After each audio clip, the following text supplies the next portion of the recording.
Lu jualan, enggak kamu enggak katakan. Iya, lu videoin. Ya udah, ya udah. Oknum personel Badan Penanggulangan Bencana Daerah (BPBD) Bandar Lampung yang diduga melakukan pengeroyokan terhadap pedagang kaki lima, Jumat, tanggal 3 Agustus tahun 2021, terancam dipecat.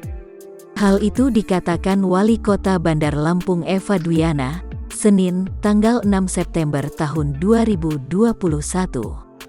Namun, ia akan mengecek dahulu apakah personel damkar tersebut berstatus honorer atau PNS.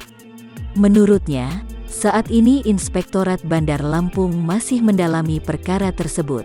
Di sisi lain, Eva berharap masyarakat juga dapat bersikap kooperatif saat ditegur karena mengabaikan protokol kesehatan. Seperti diketahui, kasus ini berawal saat dua PKL bernama Ahmad, 24, dan Faiz Ramadhani, 24, melapor ke Mapolresta Bandar Lampung, Sabtu, tanggal 4 September tahun 2021. Mereka mengaku telah dikeroyok anggota BPBD Bandar Lampung.